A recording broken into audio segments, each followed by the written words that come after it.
So, what is your name and how old are you? My name is Stephanie Gessner. I am 45 years old. Okay. And how many kids do you have? I have 3 kids.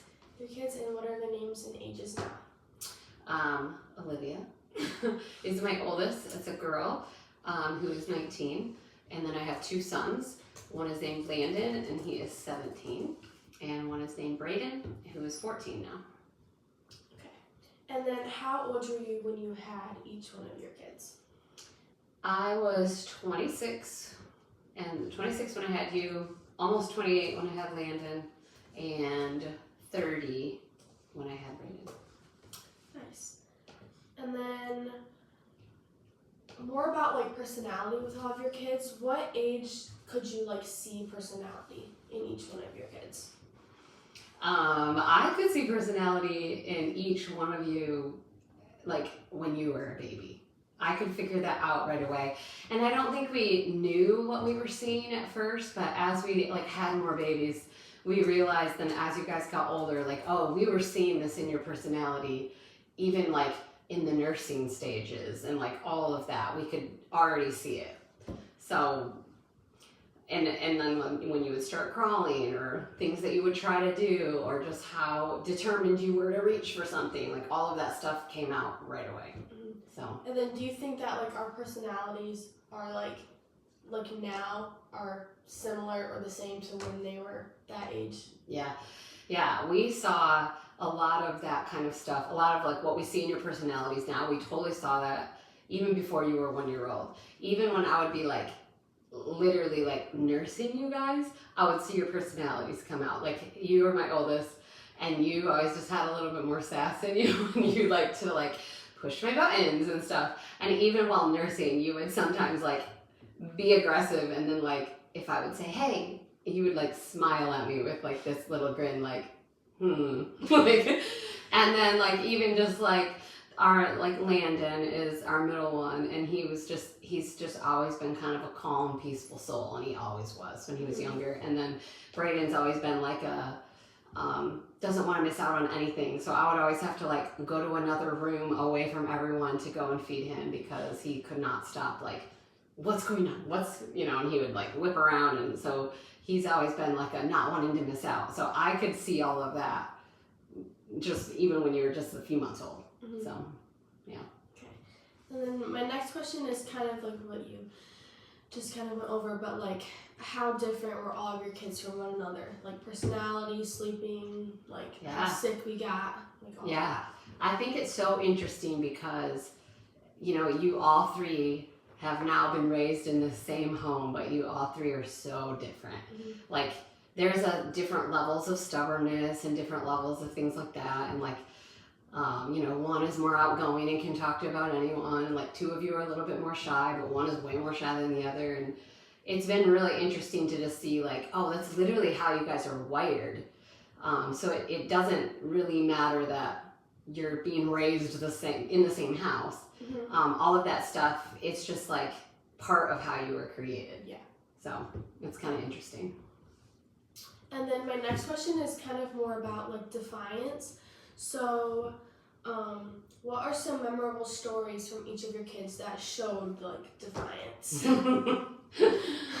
Well, okay, we'll start with you. As the oldest, you actually, you take on like those typical oldest child traits. You like to be in charge and be in control of things. You are Miss Independent. Even from a very young age, I actually didn't do your hair for very long because you wanted to do it yourself.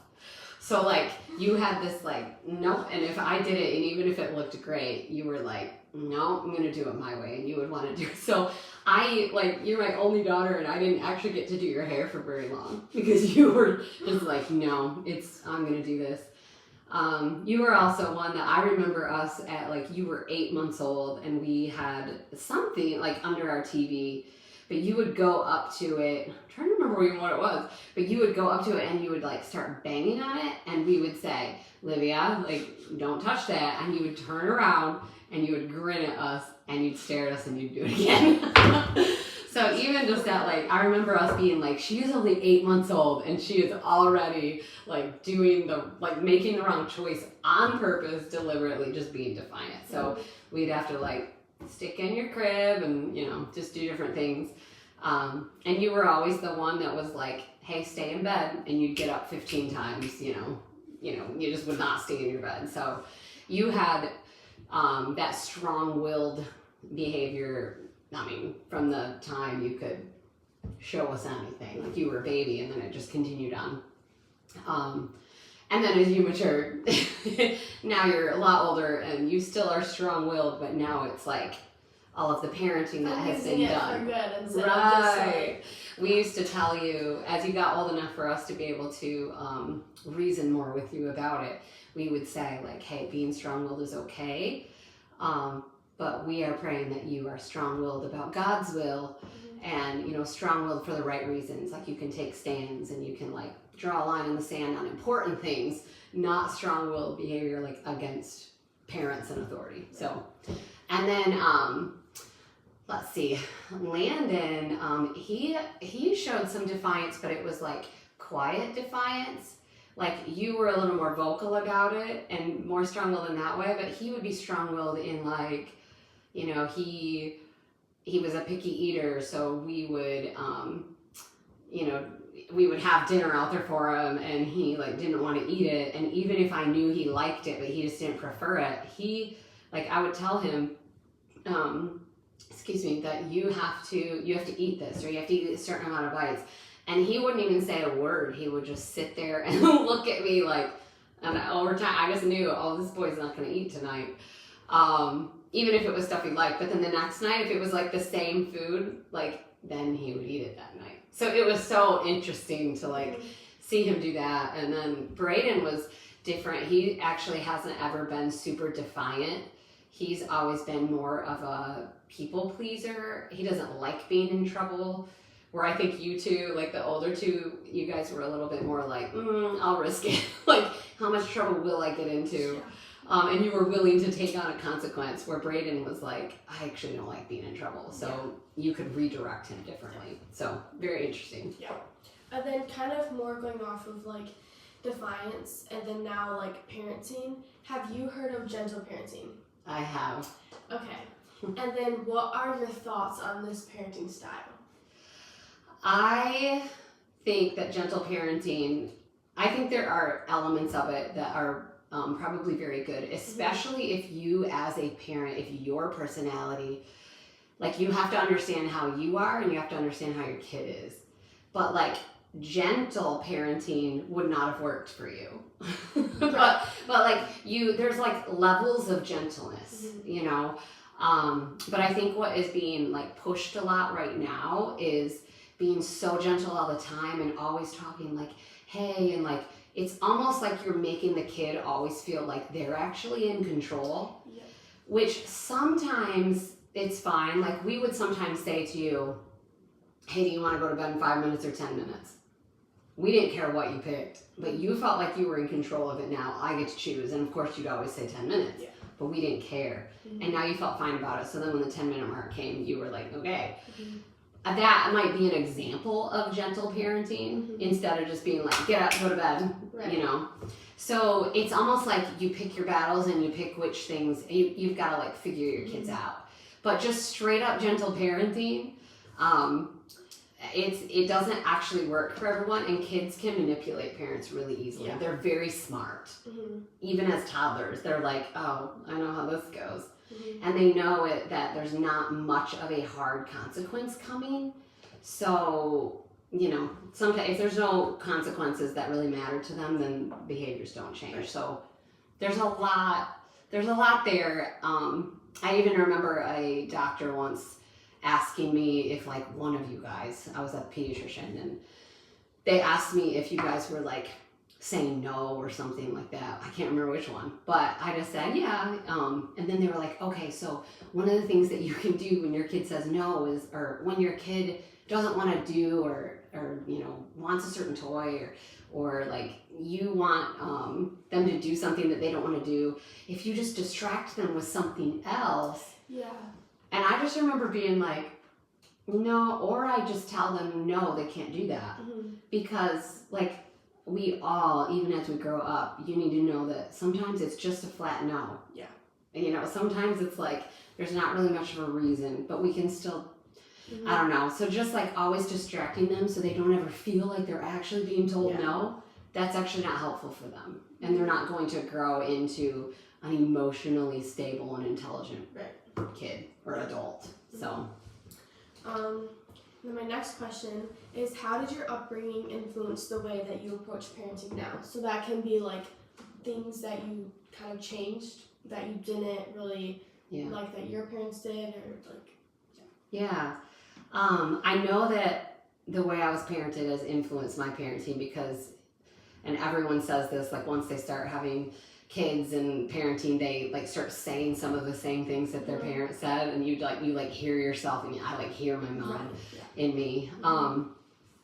There's a lot of ways that my mom and I are very similar. Excuse me.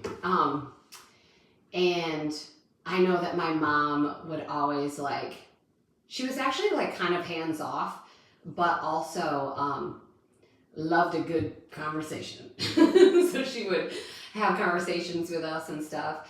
One of the things I noticed about my parents, and I've learned a lot from them now that I'm an adult parenting, and I'm hearing them talk about some of the things that they wish they would have done. And it's things that I noticed too, so I try to do things a little bit different. And they recognize they're just not perfect in every way, but a lot of times they would say that they always just assumed the best all the time about your guys' choices and or not you guys, but like mine and my siblings' choices and our heart conditions on it. And they like assumed that we were gonna make, like they made pretty decent choices as teenagers. Like I don't think they really drank. I think my dad did like twice or something, and my mom never did. And like, so they made an assumption. They just assumed that we would all be like that. But I don't think they like actually thought about the fact that like me and my 5 siblings, like our friendships mattered, and those friendships really influenced our choices. Well, they had really great friendships growing up, like Christian homes, like great friendships. So their choices were pretty like minor if or bad, you know. But it's just not the same. Like friendships really mattered for me and my siblings. So when I started to parent you guys, I just remember that being important. I knew that connections with great families was important. So like getting involved with the church was really important, and like connecting with other church families and all of that. I knew that was really going to matter. So not assuming that you guys were like, I actually needed to assume that you guys were sinners and not going to just make the best choice all the time. You know, so that was a big thing. But and my parenting was a lot different than your dad's because we had totally different upbringings. But so that kind of leads me into my next question, and which is, when you and your spouse have a disagreement about parenting, what have you found is most important in maintaining a healthy relationship? Because obviously you guys both had different upbringings, both had different experiences, were parented differently. So how do you maneuver like disagreements? That's actually a really tough one because my husband and I, your dad and I, we have some similarities. Like we actually are both pretty strong-willed, and like we both have fairly strong personalities.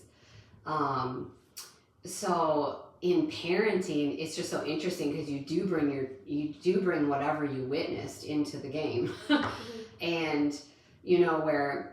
So there's a couple ways to look at parenting. When something's happening, there is some parents who they lean towards, I want to modify this behavior real quick. I just want to fix the behavior. And your dad was more like that. And I also wanted to fix the behavior, but I had a leaning towards what is going on in this kid's heart that they would be making this choice.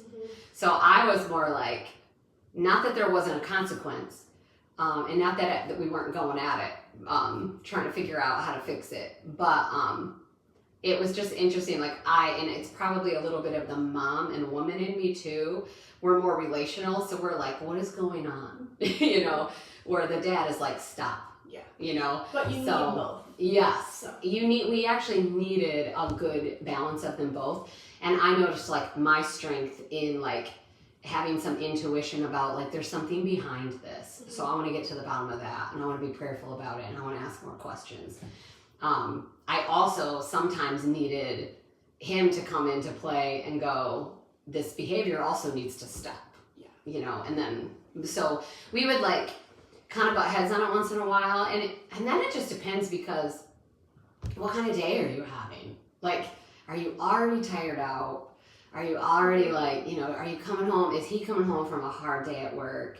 Or are you coming home and you feel pretty good? Like that impacts parenting too. So your dad and I have noticed like a lot of times if like I'm not as strong in the parenting that day, or I'm just like my patience is a little less or whatever, like I feel like God is very kind to have him actually be feeling pretty great that day and he can handle things better.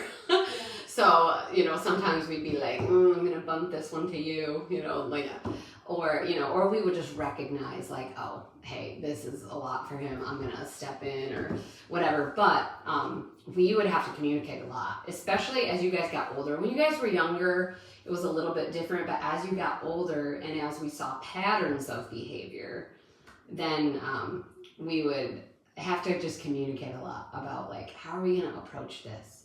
Because you're a kid now, but you're going to become an adult who, you know, won't listen to the people in charge, or an adult who lies, or an adult who, you know, whatever the behavior is. So we just had to communicate a lot, show each other grace. You know, it's a lot, but. Great, good answer. Yeah. Okay, now my last couple questions is more about like gender.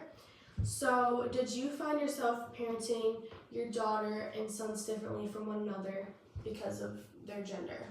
Yeah, I actually noticed that, well, one thing I noticed about just in marriage, it's really important for men to feel like they are being respected and not looked down on. And it's really important for women to feel respected, but also feel really loved. So it's like this love and respect deal.